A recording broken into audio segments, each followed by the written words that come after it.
우리는 하나님의 법이 우리 마음에 늘 뭐예요? 장착되어 있어야 돼요. 하나님의 말씀이, 하나님의 법이 우리 안에 없으면 아까 우리가 오전에 말씀드린 것처럼 우리 마음대로 산다는 거예요. 우리의 방법대로, 우리가 살아왔던 대로, 우리 세상에서 배웠던 어떤 방법을 쓰게 되면 실족합니다.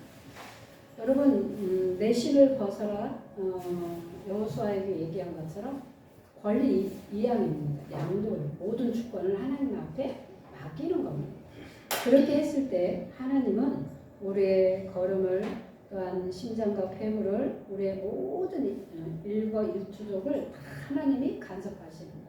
먹는 거, 입는 거, 쓰는 거, 모든 것을 하나님은 우리를 간섭하셔야, 우리가 하나님의 간섭을 받아야 뭐 할 수 있어요? 행복하게 살 수 있는 거예요. 여러분, 우리가 하나님의 그 간섭을 받지 않는다는 것은 버려진 자식이고 또 뭐예요? 방치된 자식입니다.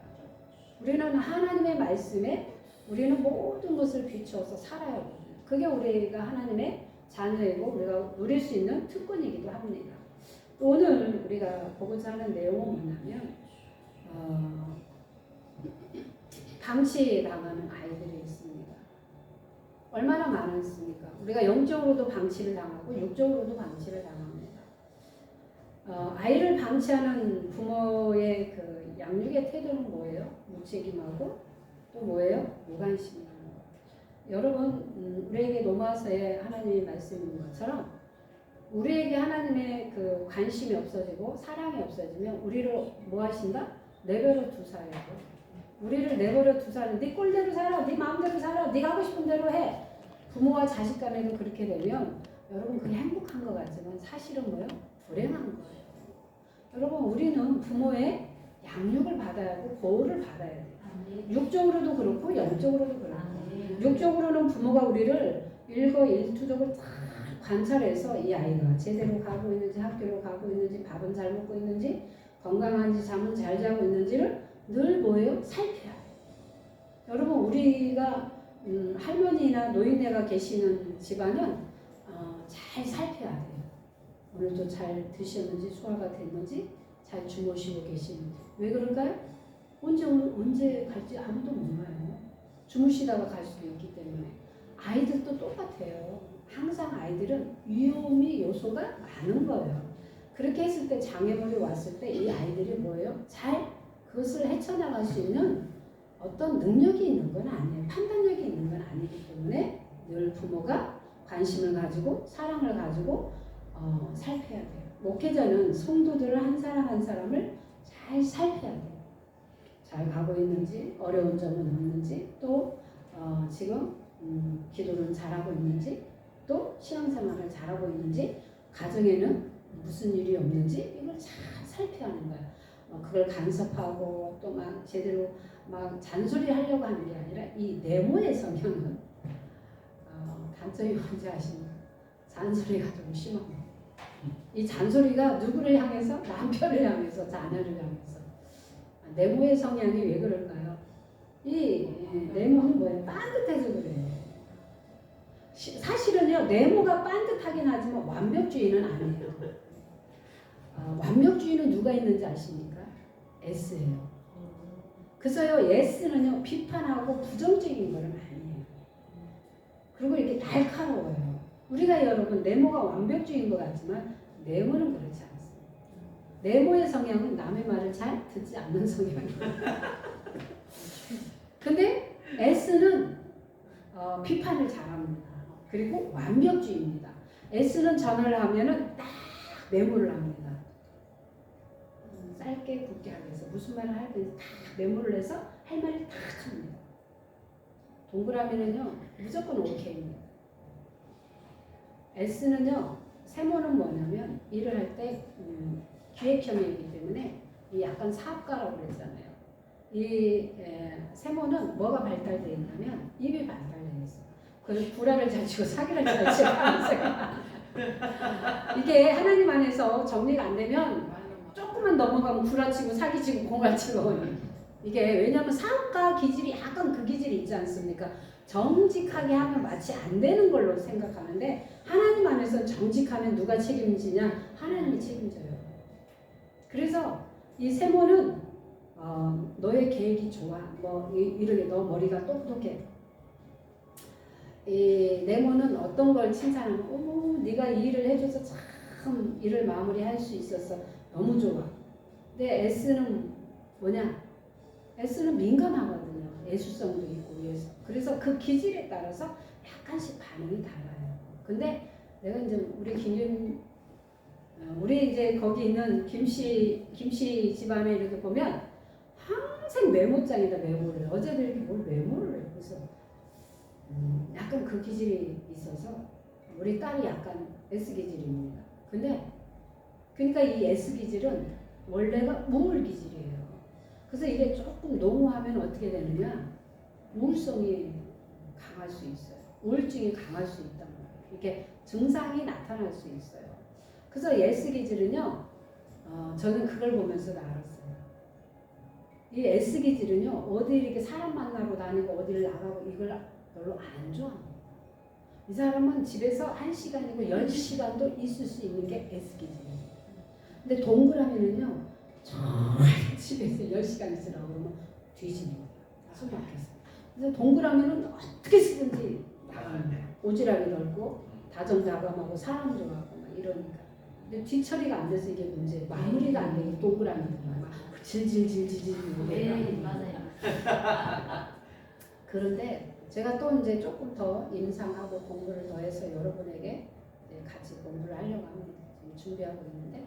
근데요, 그러다 보니까 혼자서 집에 있는 시간을 즐깁니다. 그리고 혼자 있는 걸 좋아합니다. 여럿이 있는 것보다. 동그라미는 혼자 있는 걸 너무 두려워하고 무섭고 막 이렇게. 그런데 사람을 좋아하는 게 또 이겁니다. 근데 이제 그런 부분들이 있기 때문에 여러분, 우리가 무슨 얘기 하려고 이렇게 됐어요. 어쨌든 그래서 이 네모의 성향들은 약간 그런 기질이 있습니다. S는 그런 기질이 있습니다. 그래서 우리가 성향을 조금 알면요 이해할 수 있어요. 첫 번째는 나를 알고 상대방을 알 수 있어요. 그래서 물론 그게 전부는 우리 인생이 모두 다 100% 차지하다 그거는 아닙니다.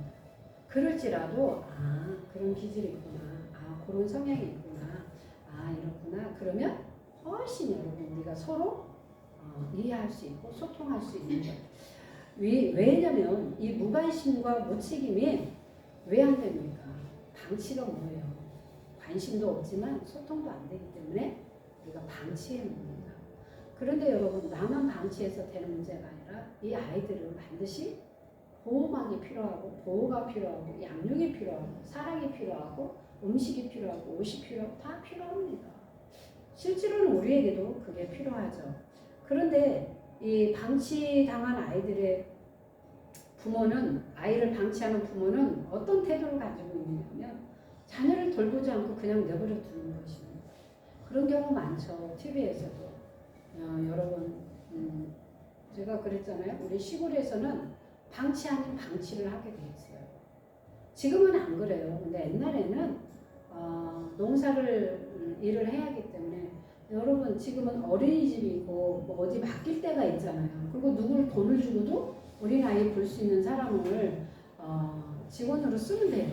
근데 옛날에는 그런 게 없었잖아요. 그러니까 그냥 집에다 방에다 가둬놓고 그냥 쇳대로 잠궈놓고 아니면 숟가락 하나 딱 꽂아놓고 그냥 그래서 나가지도 들어가지도 못하고. 그런데 여러분 그게 모든 아이들이 10명 중에 5명 50% 그렇게도 할 수 있고요. 심지어는 여러분 더 많이 그게 상처가 될 수 있어서 폐쇄 공포증이나 아니면 어떤 좁은 데 가거나 엘리베이터 타거나 어느 이렇게 좀 어떤 침침에 가면은 여러분 호흡곤란이 오는 사람도 있어요. 그런데 자기는 그게 왜 그러는지 모르는데 우리가 깊은 그 사건으로 들어가서 재해석을 하려고 들어가다 보면 여러분 기억 치유를 하다 보면 이게 기억이 납니다. 그래서 내가 이렇게 좁은 공간을 싫어하는구나.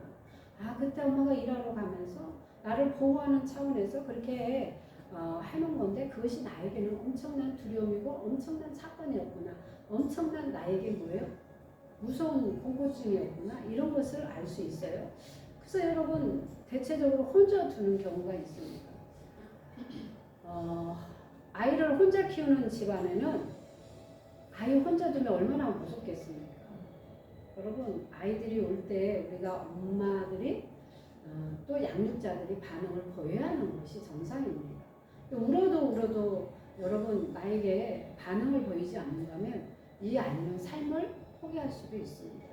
그것이 언제 어린 나이에 조성돼 버립니다. 결성돼 버립니다. 이 무의식중으로 들어와서 그렇게 작업을 하는 거죠. 그래서 오랫동안 자녀를 친척집이나 양육시설에 떼어놓는다거나 직장인 때문에 너무 지쳐 아이에게 관심을 갖지 않고 혼자 있게 하는 시간을 길어지게 되는 것이 이게 방치입니다. 우리가 직장 생활을 하다 보면은 힘들잖아요. 귀찮잖아요. 근데 아이는요, 엄마가 오니까 너무 좋은 거예요. 그러면요, 아이는 뭐 어떻게 돼요? 엄마의 껌딱지가 되고 싶은데, 엄마도 육신이 힘들다 보니까 아이를 저리가 아니면 우리가 제일 많이 해주는 게 뭐예요? TV 틀어주고. 평상시는 TV를 틀어주지 않는데 이때 누구를 위하여? 아이를 위해서? 아니요. 내가 쉬기 위해서 이 아이에게 TV 보는 걸 허락하고 핸드폰 보는 걸 허락합니다. 근데 정말 이 아이를 위해서 그런 게 아니라 내가 쉬고 싶어서. 여러분 TV에서 언뜻 보니까 엄마가 이 아이는 엄마를 너무 좋아합니다. 근데 몇 살밖에 안 먹은 아이야. 한 4살, 5살 하여튼간 그런데 여러분 엄마하고 삼촌하고 짜가지고 교통사고를 이렇게 일부러 내는 거예요. 이 아이에게. 그래서 그 보험금을 타먹기 위해서. 어머나. 근데 이게 교통사고도 마음대로 이게 안 되잖아요. 이 뼈가 부러지는 거에 어디에 부러지느냐에 따라서 보험금이 달라지는 거예요. 이 아이들은. 근데 여러분 이 아이가 또 죽으면 보험금이 없대요. 근데 살아야만 또 보험금을 탈 수 있는 거예요. 근데 이렇게 차로 이렇게 했는데 실수해서 그게 안 된 거예요. 그래서 2번을 이렇게 한 거예요. 근데 이 아이가 2번 하고도 이게 실수하니까 얘는 엄마의 사랑과 관심을 받기 위해서 얘가 차에 뛰어들어요. 그래서 사고가 난 거예요. 그래서 위험한 거예요. 생명이 왔다 갔다 하는 거예요. 근데 중요한 건 뭐냐면 얘가 죽으면 끝나는 거예요. 그런데 이 아이는 목적이 뭐냐면 엄마가 기뻐하는 일을 하면 내가 하겠다는 거예요. 아, 엄마가 즐거워하고 내가 이 아이는 왜 그 방법을 선택했냐면 그 처음에 교통사고가 우연히 난 거예요. 그러니까 우연히 나니까 엄마가 생일 이렇게 파티도 해주고 또 막 그 케이크도 갖다 와서 불어주고 막 이게 그래서 이 아이는 잘못된 저기로 자아상을 갖습니다. 그래서 얘가 선택하는 거는 아 내가 다치니까 엄마가 나에게 사랑을 주고 관심을 갖고 나에게 파티를 해주는구나. 그러니까 얘가 이러는 거야. 엄마 나 이제 다쳤지? 이제 그러면 우리 또 그 파티하는 거지? 이 아이는 잘못. 그래서 여러분 우리가 이게 부모가 제대로 안 되면 이 아이에게도 그 영향이 고스란히 갑니다. 나중에 이제 엄마가 정신 차리고 깨달음이 옵니다. 내가 뭔 짓을 했지? 여러분 돈을 쫓아가게 되면 우리는 별짓을 다 합니다. 이성을 잃어버립니다. 마비됩니다. 항상 돈은 뒤에 따라오는 영이 뭐예요? 만물의 영이기 때문에. 그러니까 여러분 돈은 우리가 이렇게 봤을 때는 눈으로 보면 뭐예요? 종이에요, 종이. 아니 종이가 뭔 그렇게 위대한 일을 해. 근데 엄청난 힘을 가지고 있지 않습니까? 돈이라는 자체가. 사람을 죽이기도 하고 살리기도 하고 또 죄를 지키기도 하고 여러분 다른 사람 회사를 망하기도 하고 별짓을 다 할 수 있는 게 여러분 돈이에요. 그런데 여러분 그 종이짝이 그렇게 위력을 힘을 발휘할 수 있는 게 뭐냐면 만물의 영이 붙기 때문에 그렇게 발휘할 수 있습니다. 참 그런 걸 보면 여러분 안타깝죠. 아이들이 여러분 있을 때 혼자 가스불에 라면 끓여 먹으려다가 폭발하기도 하고 다치기도 하고 얼마나 많이 여러분 아이들을 방치해 놓겠습니까? 이유는 그거예요. 먹고 살기 힘드니까 내가 직장 가기 위해서 아이들만 집에다 놓고 가는 경우도 있고, 뭐 충바람이 나서 또 외도해서 여러 가지 사유는 있지만 정말 피해자는 누구냐? 그 아이들이랑 어른들은 성장을 했기 때문에 충분히 자기를 관리하고 보호할 수 있지만 아이들은 그렇지 않다는 거죠. 그래서 여러분 우리가 여러 가지로 우리가 그런 부분에서 있었죠. 음식이나 보호나 뭐 대화, 접촉, 놀이 뭐 여러 가지 그런 방법들이 우리가 저번에 이제 했습니다. 네 번째는 뭐냐면 이제 거절당하는 아이가 있습니다. 이 거절을 당하는 우리도 거절을 당해봤어요. 우리에게 가장 많이 작동되어 있는 게 뭐냐면 거절이에요.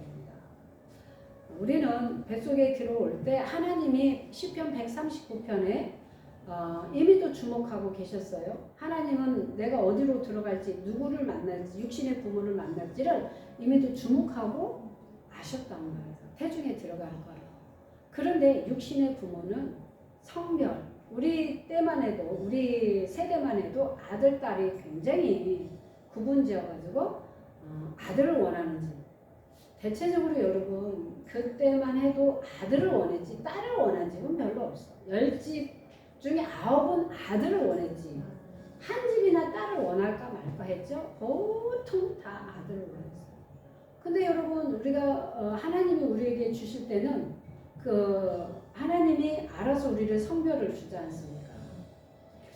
여러분 우리가 임신하기 전에 기도해야 합니다. 하나님 우리는 아들이 원합니다. 하나님 우리는 딸이 원합니다. 그런데 여러분 임신이 되고 나서는 아들을 원해요 딸을 원해요 이거는 좀 안 맞습니다. 그래요 안 그래요? 이미 여기 들어와 버렸는데 뭐 이제 그때서 아들 주세요 이건 늦어. 그러니까 여러분 항상 기도는 미리미리야. 미리.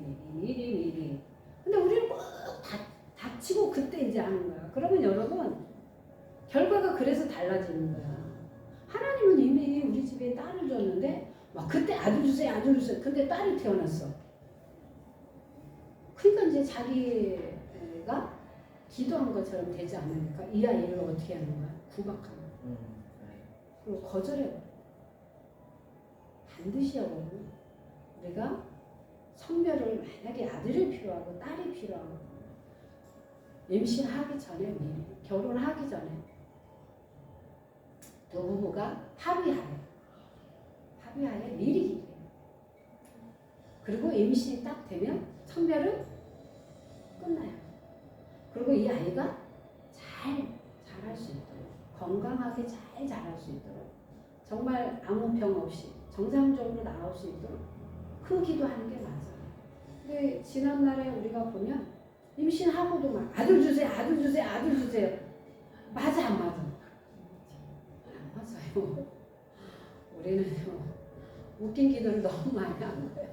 맞지 않는 기도를 너무 많이 했어. 그래서 결과가 달라지면 막 화가 나고 막 하나님을 원망하고 막 이럴 때가 너무 많은 거예요. 우리가 잘못해 놓고도. 그래서 이 거절을 당한 아이들은 뭐예요? 자립심이 어떻게 보면 살려는 의지가 강합니다. 이미 뱃속에서도 우리를 죽이려고 했기 때문에 낙태시키고 유산시키려고 했던 부모가 딸이 필요가 없는 집안에 또 딸 와서 뭐해? 그래서 딸 많이 나는 집은 누가 천대를 받았냐? 엄마가. 여러분 근데 그 딸을 낳고 싶고 아들을 낳고 싶다고 해서 그게 내 마음대로 되겠습니까? 그게 안 된다니까. 세상 말로 하면 뭐 누가 삼신할머니가 점주. 여러분 삼신할머니가 점쳐서 주는 게 아니고 결정권이 누구에 있어요? 하나님께 있는 거예요. 여러분 우리는 가장 큰 신을 섬기는 자들이 자부심을 가져야 돼. 하나님 외에는 이 나머지 신들은 다 피조물이야. 하나님 창조한 가운데서 얘네들이 나온 거기 때문에 깨도 안 피거든요. 근데 그러다 보니까 우리가 거기서부터 거절감을 당하다 보니까 자신감이 낮은 자존감으로 거절감 때문에 늘 뭐예요? 외톨이 신세, 외로움 신세, 내가 거절당할까봐, 내가 왕따 당할까봐 스스로 왕따 시켜. 그래서 여러분 대인관계나 이런 것들이 잘 되지 않죠. 이제 이 거절당한 아이는 어떤 현상이 왔냐면 어떤 선생님이 현철이가 어깨를 등을 잡고 도로 바깥으로 나가는 낚아채며 야단을 쳤습니다. 도로 안쪽으로 들어가면 위험해. 그러니까 줄에서 이탈하면 안 돼. 그러자 이제 이 아이는 화를 냈습니다. 그리고 선생님에게 대들었습니다. 이 아이는 왜 선생님은 어떤 이유로 했어요? 보호하는 차원에서 그 아이를 어깨를 잡고 바깥으로 나가면 안 되니까 거리 가면 위험하니까 이렇게 들어와라 이런 의도였습니다. 근데 그 아이는 선생님이 그렇게 하는 태도에 대해서 화가 나는 겁니다. 둘 중에 누군가가 잘못했겠죠. 근데 결론적으로 누가 잘못했냐면 학생의 반응이 문제가 된 거예요. 이 아이는 거절당한 상처와 학대당한 큰 상처가 있던 아이였습니다. 부모가 이혼하고 아빠가 재혼하고 그런데다가 아빠가 재혼해서 초등학교 때 아이가 동생이 태어난 겁니다. 그리고 이 아이는 할머니 손에 자라게 되죠. 그런데 엄마가 미우면서도 보고 싶은 마음이 있겠죠. 왜 그럴까요? 동생이 태어난 아이는 아빠는 같은데 엄마가 다르지 않습니까? 근데 이 아이는 충분하게 엄마, 아빠 사랑을 받는 거예요. 근데 자기는 아빠 사랑도 못 받고 엄마 사랑도 못 받고 할머니에게만 자라는 겁니다. 그러니까 늘 여러분 이 아이에게는 늘 그리움이 있어요. 엄마가 보고 싶은 마음이에요. 나도 저렇게 동생처럼 우리 엄마가 내 엄마가 있었으면 좋겠다. 내 편인 엄마가 있었으면 좋겠다. 이렇게 늘 그리움에 있지만 그 엄마를 또 마음대로 만날 수 있는 그런 상황이면 괜찮은데 그렇지 않을 때가 많이 있지 않습니까? 그래서 이 아이는 늘 반응이 뭐냐면 에이씨 왜 나만 갖고 그래 이런 반응입니다. 무엇인가를 했을 때 제재를 하게 되면 에이씨 왜 나만 가지고 그래 뭘 내가 잘못했거니 이렇게. 근데 결론적으로는 이 아이가 왜 그런 행동을 하느냐, 나를 좀 알아주세요. 나에게 관심을 가져주세요. 나에게 사랑을 좀 주세요. 이런 거예요. 그리고 나를 좀 도와주세요. 나는 죽을 것 같아요. 나를 좀 도와주세요. 나를 살려주세요. 이런 것이 이 아이에게는 방어 기제로 쓰고 있는데 실제로 우리가 아이들을 보고 상담을 하게 되면 이 외모로 보면 여러분 잘 몰라요. 언어, 태도, 행동 이런 걸 보면 약간 유별나는 아이들이 있어요. 그런 아이들을 보면서 가만히 관찰하면 그렇게 행동하는 데는 그 아이에게 이유가 있는 거예요. 그래서 여러분 왜 저래가 아니라 물어봐요. 부모님 살아계셔? 부모님 사이는 좋으셔? 또 이렇게 가정사를 여러분 그거를 모르면 그 아이를 이해할 수가 없어요. 그 아이가 여러분 자랐어요? 우리처럼 자랐어요? 크게 자랐어요? 우리가 어른이 됐어요? 근데 여러분 어른이 됐다고 그 행동이 고쳐진 게 아니라 그 행동을 그대로 가지고 몸만 컸어. 몸만 컸고 나이만 먹어. 그래서 여러분 부부간에도 갈등이 오고 그래서 여러분 싸움을 다툼을 할 수밖에 없는 게 그거예요.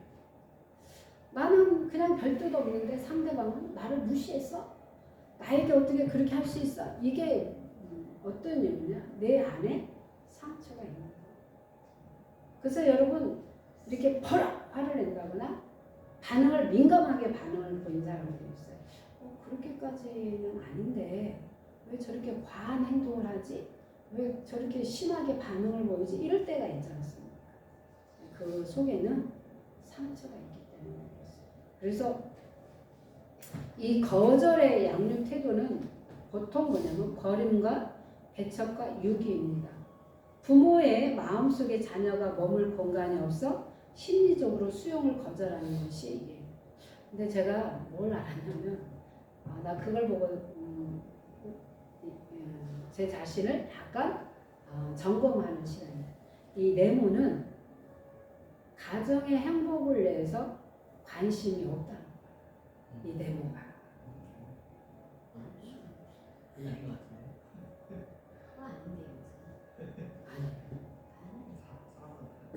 사람마다 약간 다를 수는 있는데 이제 이거는 이제 퍼센트를 얘기하는 거니까 뭐 네모라고 해서 다 100% 너도 기거든 이거는 아니니까. 근데 내가 그거를 보면서 우리 남편이 가끔씩 그러는 너는 관심이 없어 집에 대해서는. 그리고 딸에게도 관심이 없는 것 같고 이런 얘기를 많이 했어요. 종종 저에게. 그게 불만인 거야. 왜 너는 이렇게. 근데 나는 그렇게 생각해 본 적이 없거든요. 나는 가정에 대해서 내가 막 음식을 안 하고 막 이런 거는 이렇게 막 주부로서의 그런 역할을 못 하다니까 우리 남편이 그래서 저에게 얘기하나 보다. 저는 이제 그렇게 생각을 하고 있었어요. 난 아무 문제가 없는데 왜 그래 이렇게 한 거예요. 근데 그 네모를 보면서 그 문장에 나한테 이렇게 한번 다가왔어요. 그러면서 그 생각이 난 거예요. 남편이 얘기하는 거에 대해서. 그래서 곰곰이 이렇게 생각을 해보게 된 거죠. 아, 그럴 수도 있겠다. 그럴 수도 있겠구나. 이게 깊이, 그러니까 겉으로 보기에는 그러지 않는데 그걸 깊이 이렇게 묵상하면서 깊이 조금 들어가니까 그래서 어쩔 때는 항상 뭐냐면 이기적이라고 그랬다고. 너는 너밖에 몰라 이렇게.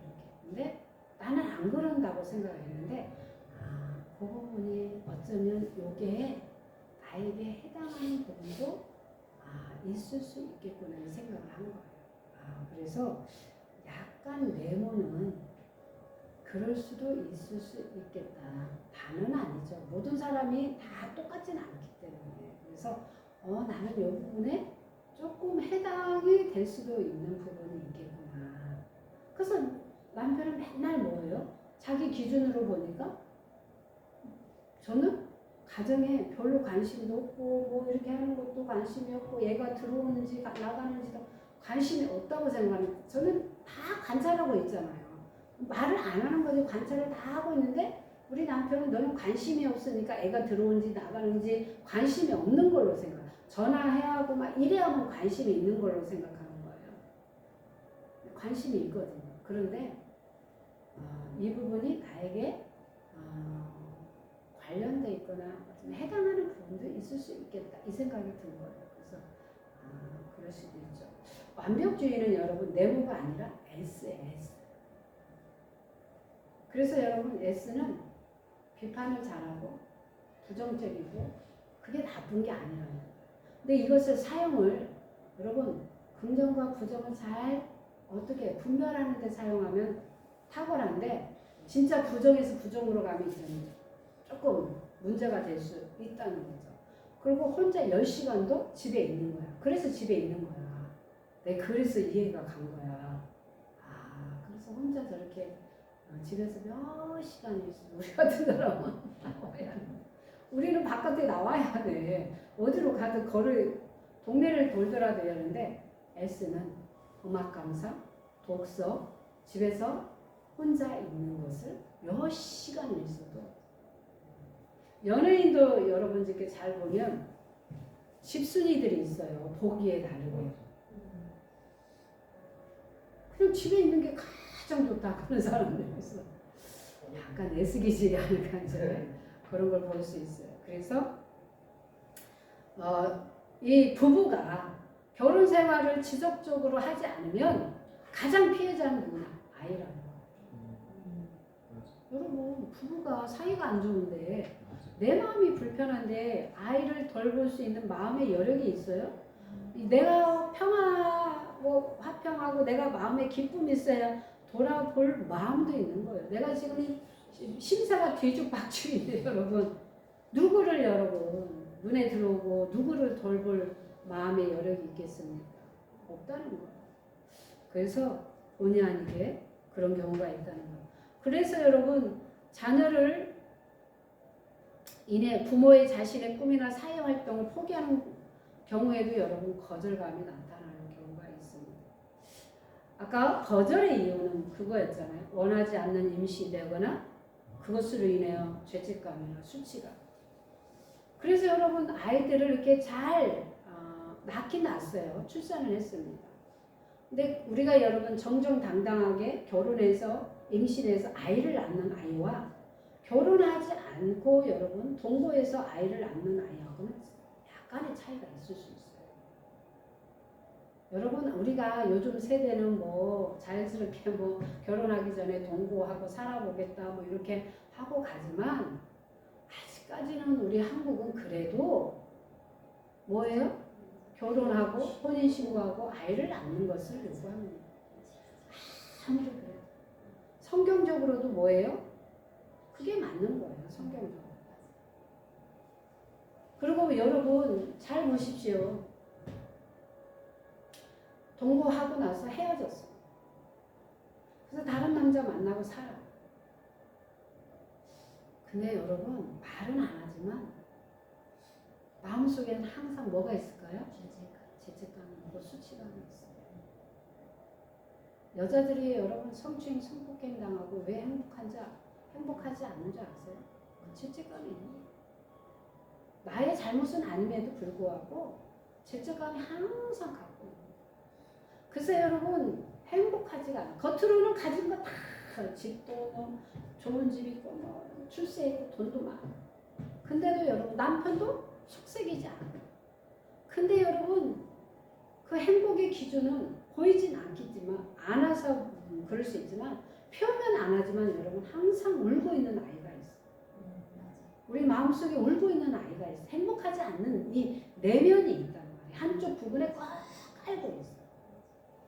그런데 여러분 아무리 세상이 바뀌었다 할지라도 N 세대라 할지라도 여러분 뭐든지 정정당당하게 여러분 떳떳하게 하려면 뭐든지 절차를 밟아서 가는 게 가장 좋습니다. 여러분 회사도 마찬가지야. 내가 사장 딸이니까 들어갔어. 여러분 누가 말하지 않아도요 뒤통수가 늘 따가워. 내가 여러분 정정당당하게 들어왔으면 여러분 일을 못해도 당당해. 왜? 내가 정정당당하게 들어왔기 때문에. 근데 여러분 내가 일을 잘해도 여러분 낙하산을 타고 오면 뭔가가 불편한 거예요. 말은 안 하죠. 근데요 여기 속은 하나님이 그렇게 우리를 창조하셨어요. 왜? 당신의 영을 우리에게 넣었기 때문에 이 양심이라는 게 있어요. 화인 맞지 않고서는요 절대 여러분 우리가 여러분 제가 저번에도 급하니까 우리가 신호를 무시하고 확 갈 때가 있잖아요. 근데 마침 경찰차가 지나가니까 얼마나 가슴이 막 그 경찰이 나를 잡으러 올 것 같은 그래서 살짝 이렇게 비틀어서 숨어서 여러분 누가 나한테 뭐라고 했어요? 스스로 여러분 스스로 죄짓고는 못 사는 이유가 여러분 학고방에 살아도 죄를 안 지면 다리를 피고 살지만 여러분 대골 같은 집에서도 죄를 짓고 살면은 뭐예요? 늘 이렇게 꾸꾸리고 잔대잖아요. 오그리고 잔대잖아요. 그런 것처럼 우리는 여러분 항상 하나님 방법으로 가는 게 제일 좋아요. 기도하면 그렇게 하나님의 전략과 계시와 방법과 어떻게 하라는 것도 너무 자세히 가르쳐주잖아. 전쟁기엔 자세히 가르쳐주잖아. 얼마나 친절하셔요, 예수님은. 그런 하나님을 우리가 믿는데 뭐가 무서워서요? 눈에 보이는 게 전부가 아니기 때문에 그렇다는 거예요. 그래서 아이를 이렇게 사랑해주는 스킨십이 없다는 거예요. 안아주고 뽀뽀해주고 막 머리를 쓰다마주고 여러분 남녀 관계도 정말 서로 사랑해서 결혼해요. 한쪽만 사랑하면 그 애새끼가 밉다니까. 그래서 애새끼를 방치해놔. 누가? 남편이 미우니까. 그건 어쩔 수가 없는 것 같아. 그래가지고 이제 또 신세 타령을 하는 거야. 어쩌다가 저 애가 생겨가지고 제 애 때문에 내 인생을 망쳤다느니 도망가지를 못했다느니 나치를 말았어야 했다든지 내가 그래가지고 불행한다든지 늘 왜 그 레퍼토리를 아이 앞에서 해야 하는 거야. 그 레퍼토리를 누구에게 해야 돼? 하나님께 해야 하는 거야. 남편도 아니에요. 어차피 우리가 살려고 작정한다면 남편 앞에서 한다고 여러분 그게 해결되는 건 아니잖아. 그렇다고 해서 아이 앞에서 우리는 신세 타령을 얼마나 많이 했는지 몰라. 그래서 이 아이는 늘 듣고 자란 게 그 신세 타령. 그러다 보니까 나도 엄마처럼 살지 않겠노라 했는데 나도 시집가서 신세 타령을 하는 거야 남편에게. 너 때문에 그러냐는 거, 뭐 때문에 왜 돈을 못 벌어오냐는 거, 왜 술을 먹느냐는 거, 왜 잠은 그렇게 자는 거냐 이렇게 잔소리를 하고 그러는 거야. 응? 늘 여러분 이 안경의 도수를 여러분 이빨이 높이십시오. 그래서 여러분 우리는 하나님의 관점으로 봐야 돼. 내 관점과 어떤 인간적인 관점으로 보면 여러분 마음에 든 인간은 이 세상에 아무도 없어. 다 꼴보기 싫은 거야. 이유는 다양해. 그렇게는 우리가 살 수 없죠. 옛날에는 여러분 남아 선호 사상이었잖아요. 아주 유명한 드라마가 있었잖아요. 아들과 딸. 얼마나 그때 여러분 딸을 그렇게 공부를 잘하고 그래도 구박하고 온갖 어떤 목사님 그 얘기 하셨거든요. 일할 때는 나를 아들로 생각해서 온갖 일을 다 시킨다는 거야. 근데 뭔가를 주면 나를 딸로 인정해가지고 안 준다는 거야. 아들만 주고. 아유 이게 정말. 그런데 여러분 지금은 부모님을 누가 모시냐? 딸들이 모시거든요. 아들들이 모시지 않아요. 바뀌었어요 세상이. 아들들이 모시는 부분도 있지만 이제는 그래도 딸들이 잘해요. 그리고 요즘은 이제 병원으로 많이 모시잖아요. 그래도 여러분 딸들이 합니다. 그래서 이게 부모들이 이혼을 하게 되면 엄마 아빠는 내가 귀찮아서 그랬을 거야. 나를 쓰레기 취급하는 거야. 그 스스로 여러분 죄책감을 갖는다는 거야. 여러분 그러니까 우리가 만약에 이혼을 해도 아이들에게 설명이 필요합니다. 근데 누구도 설명을 해주지 않아 아이에게. 네가 뭘 할 수 있어? 네가 이해할 수 있어? 이건 부모 일이야. 이건 어른들 일이야 하고 아이들에게 개무시를 해버리는 거야. 아무런 얘기를 안 해. 그러니까 아이들은 자기 나름대로 소설을 쓰는 거야. 생각을 하고 잘못된 정보를 입력시키고 그 다음에 잘못된 기억으로 가는 거야. 그리고 왜곡시켜버리는 거예요. 여러분 그걸로 끝나는 게 아니라는 거예요. 그 아이가 장성해서 자라서 가정을 이루고 여러분 그렇게 되면 똑같은 부모의 인생을 또 사는 거예요. 나는 그렇게 살지 않겠노라고 늘 내적 맹세했는데 내가 그렇게 사는 거예요. 우리는 아이들에게 설명을 해줘요. 그것이 아이들에게 그가 감당을 하든 안 하든 아이들의 몫이에요. 물론 아이들이 너무 어리면 어느 정도 여러분 초등학교 요즘 아이들은 이제 고학년만 돼도 알아먹어요. 설명해줘요. 그리고 이혼해도 아빠를 만날 수 있고 엄마를 만날 수 있는 것을 허용해요.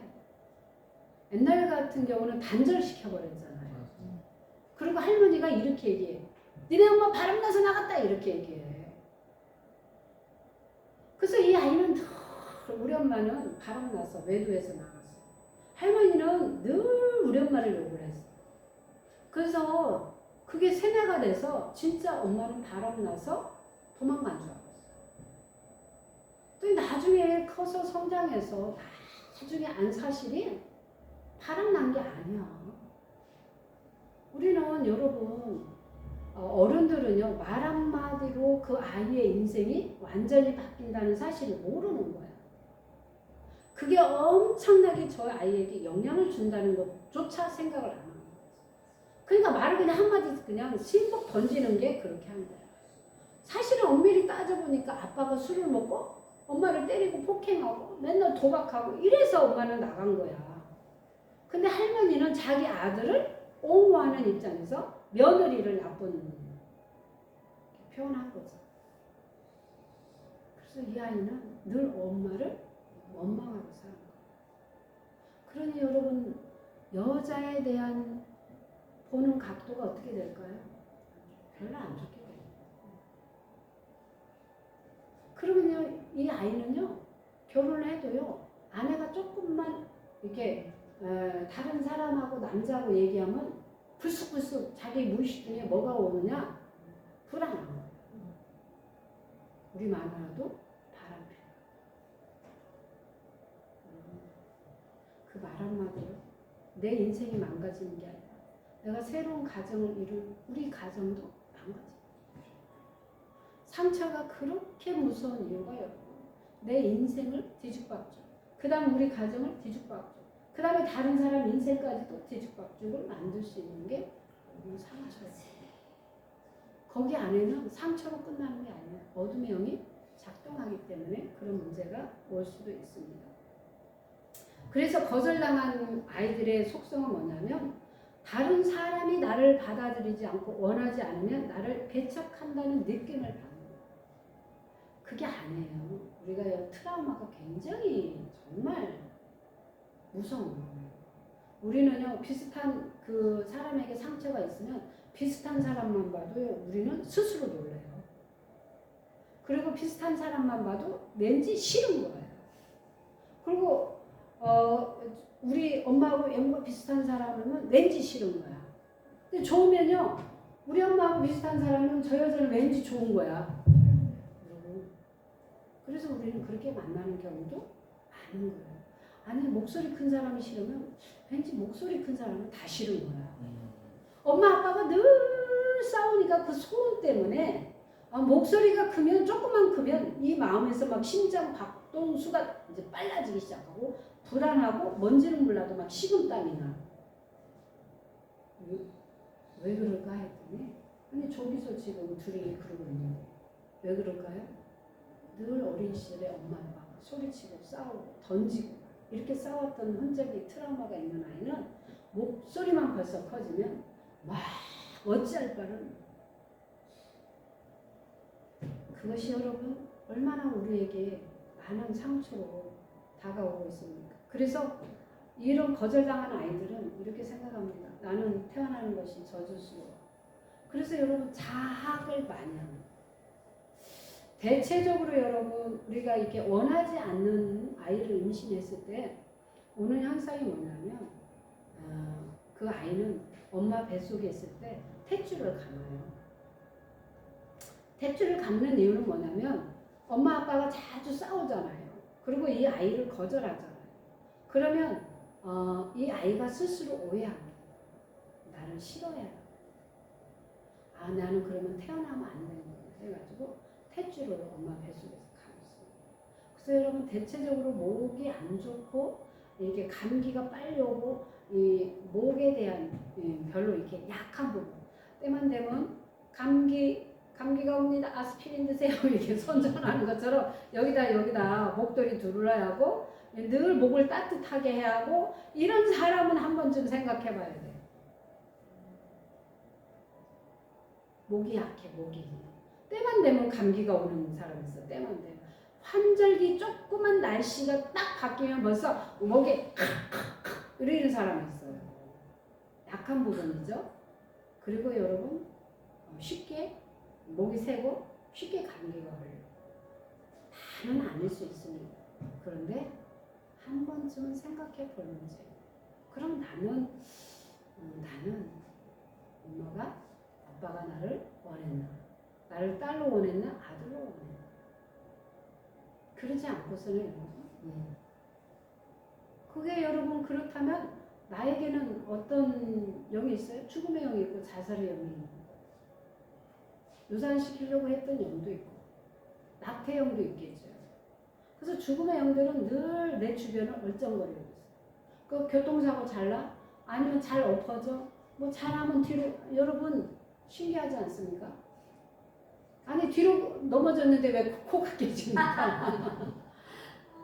그런 이유가 다 그런 거에서 여러분, 영적으로 이렇게 맥을 연결해서 보면 다 그래서 그렇구나. 그래서 그렇구나.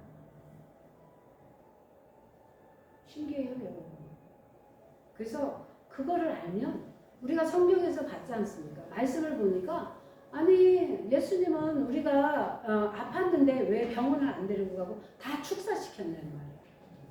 그럼 누가 작동하고 있느냐? 어둠의 영이 작동하고 있다. 빌미가 뭐예요? 죄란 말이에요. 죄로 인하여 그 문이 열려 있어요. 그 문이 열리니까 누가 들어왔느냐? 마씨들이 들어온 거야. 마귀들이. 그래서 걔네들이 거기서 이제 자리 잡고 또아리 들고 이제 완전히 왕 노릇을 하는 거예요. 그래서 목이 그런 부분이 약하다. 그러면 한 번쯤은 여러분들이 하나님 앞에 조명을 받아서 치유받기를 원합니다. 그래서 부모로부터 거절을 받으니까 이 사람은 세상으로부터 거절을 당한 느낌. 그래가지고 법과 질서를 위반하거나 범죄를 연루되는 경우에 죄책감을 느끼지 못하게 돼서 커다란 사회적으로 문제를 일으킵니다. 여러분, 부모의 거절이 세상으로부터 거절당한 느낌을 받아요. 부모가 거절했기 때문에 모든 사람이 나를 거절한다고 생각합니다. 그래서 여러분 왕따도 내가 시켜버리는 경우도 많습니다. 그리고 그것을 마치 내가 그렇게 하는 걸 가지고 수치감과 죄책감을 가지고 있는 거예요. 여러분 결혼하고 부모가 되면 자기가 받았던 그 거절을 누구에게 줍니까? 자녀에게 유산으로 물려줍니다. 우리는 믿음의 유산이 내려가기를 원합니다. 아멘. 다른 거 외에는 줄 필요가 없어요. 우리는 오직 뭐야? 믿음의 유산. 기도하고 말씀 너희들이 있고 말씀대로 살고 그 다음에 목회자에게 순종하고 그것만 여러분 3대의 그것을 물려준다면 여러분 그 아이는 평탄하게 살 수 있습니다. 돈을 물려주고 막 집을 물려주는 게 우선은 아니에요. 믿음의 유산을 물려주면 다 하나님이 공급자이기 때문에 그 아이가 먹고 살 만큼 다 공급해서 주시는 겁니다. 그래서 우리가 물려주는 것은 요즘은 여러분 세상적으로도 그러잖아요. 옛날에는 부모가 빚을 지면 자녀에게 빚을 물려줬어요. 그래서 자식이 갚았잖아요. 요즘은 어떻게 합니까? 파산 신청 해버리잖아요. 안 받잖아요.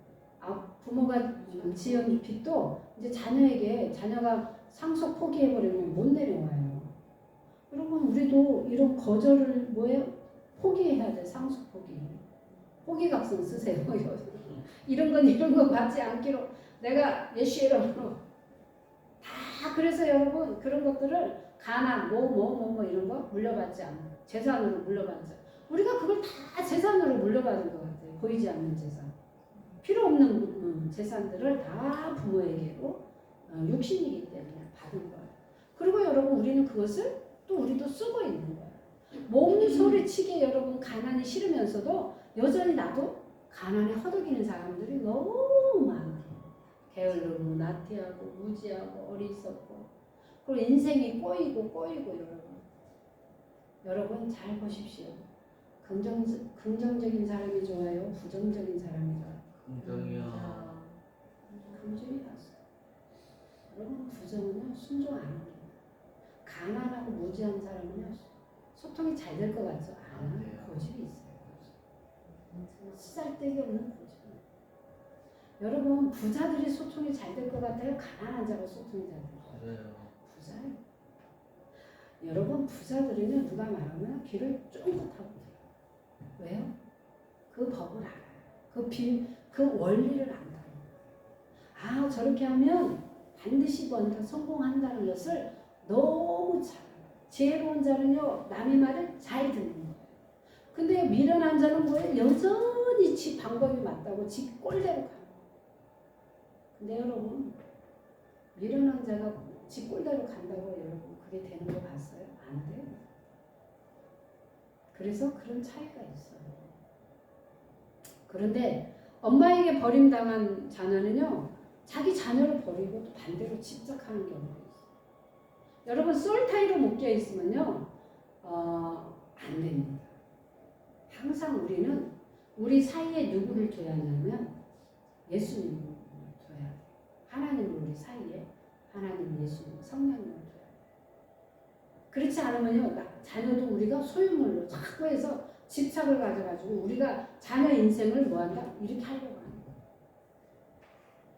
우리는요 자녀가 성장하는 과정 속에서 잘 가도록 중보해주고 길을 안내해주고 그 다음에 뭐요? 잘 가는지를 봐주는 거예요. 근데 부모가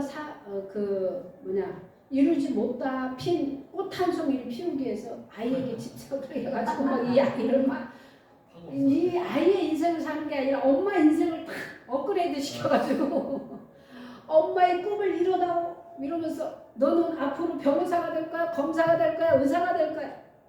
그런다고 이 아이가 의사가 됩니까? 그러니까 이 아이는 정체성이 없는 거야. 도대체 나는 누구지? 내 인생은 내 꿈은 이게 하고 싶은데 왜 엄마는 자꾸 이걸 하라고 그러지? 부모는 왜 이걸 원하지? 그래 여러분 불행해. 둘 다 불행해. 내려놓으세요. 그냥 우리는 기도하고 하나님께 맡기세요. 물론 그 아이가 시행착오를 겪지 않고 그냥 이렇게 순적하게 가는 것이 부모의 마음이에요. 솔직히 저도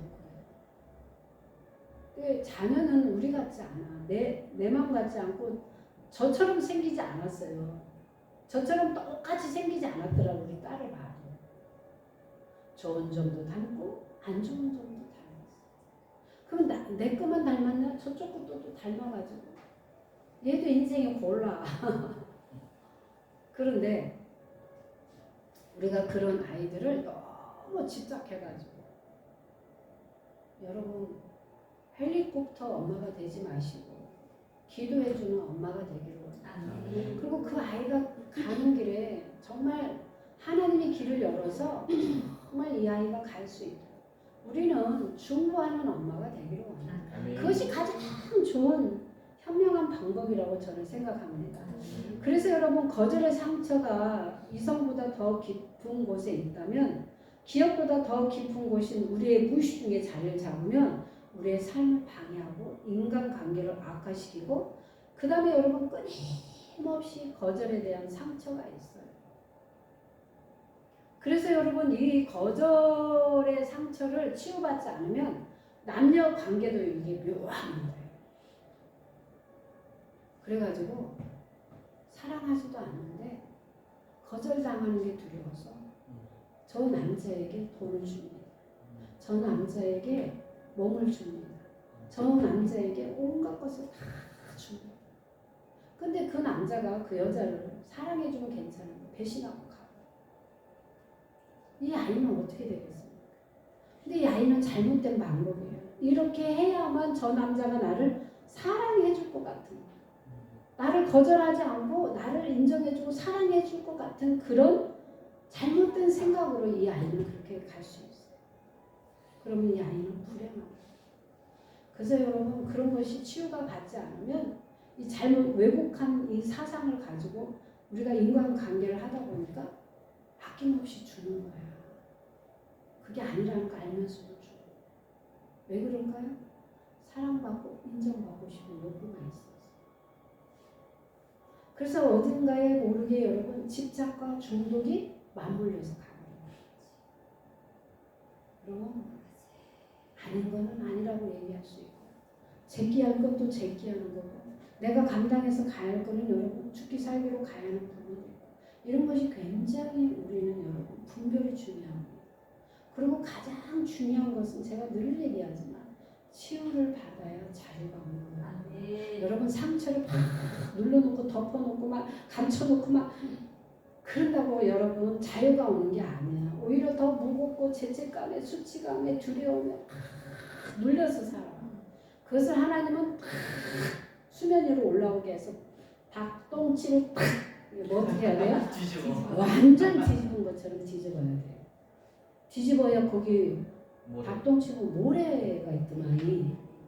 그걸 여러분 탁 뒤집어야 모래 꺼내기가 쉬운데 여러분 그 상태에서 모래 꺼내면 얼마나 힘들겠어요. 우리의 상처도 그래요. 하나님 안에서는 그렇게 확 끄집어내버려요.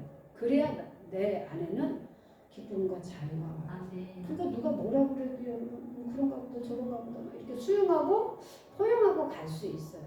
근데 여러분 덮어놨어요. 눌러놨어요. 기억하고 싶지 않아요. 누구에게도 말하고 싶지 않아요. 막 이런다고 여러분 우리에게 자유가 오는 게 아니에요. 더 눌러요. 더 죄책감이 오고요. 더 두려움이 오고요. 더 여러분 땅속 깊이 여러분 수월로 들어가거든요. 그래서 이 거절당한 아이들은 어떤 관계가 오냐면 파괴적인 인간관계 사이클이 옵니다. 우리도 여러분 인생의 라이프에 사이클이 있듯이 두려움이 옵니다. 상대방을 의심합니다. 그러다 보니까 테스트를 하죠. 상대방을. 그럼 탈모가 나죠. 그러면 상대방의 분노가 오죠. 그 다음에 거절을 당하죠. 그러면 어떻게 되느냐? 스스로 마음의 톡방으로 감옥으로 탁 하다가 이게 얼마나 여러분 불행합니다. 하나님은 우리에게 뭐라고 말씀하셨어요? 평안이 있을지어다. 너희에게 기쁨이다. 재앙이 아니라 평강이고 소망이고 비전이다. 이렇게 말씀하셨는데도 우리가 스스로 여러분 마음의 독방으로 딱 들어가서 이 내면이 그래서 건강하지 않으면 대체적으로 여러분 스스로 감옥에 가다버립니다. 스스로 들어갑니다. 누가 뭐라고 하는 게 아니에요. 근데 거기에서 작동하는 게 누구냐? 어둠의 영이라는 거예요. 그래서 여러분 보여지는 사람, 환경 이런 게 문제가 아니에요. 가장 중요한 건 내 마음이 더 중요한 거예요. 그래서 우리는 하나님 앞에 우리가 한번 점검해 볼 숙제가 뭐냐면 우리 안에는 다 거절의 영이 있어요. 부모로부터. 저도 우리 집에는 뭘로 거절을 했느냐? 아들을 낳고 싶은 거야. 딸, 아들, 딸 이러니까 내가 누구기를 원했을까요? 아들. 근데 태어났는데 딸인 거야. 그래서 여러분 저는 지금도 이렇게 보면 치마 입는 걸 별로 안 좋아했어요. 지금도 제가 치마 입는 거 잘 안 보잖아요. 근데 지금은 자유해서 그러진 않는데 치마 입는 걸 별로 안 좋아했어. 어린 시절에. 전 뭐로 했어요? 바지.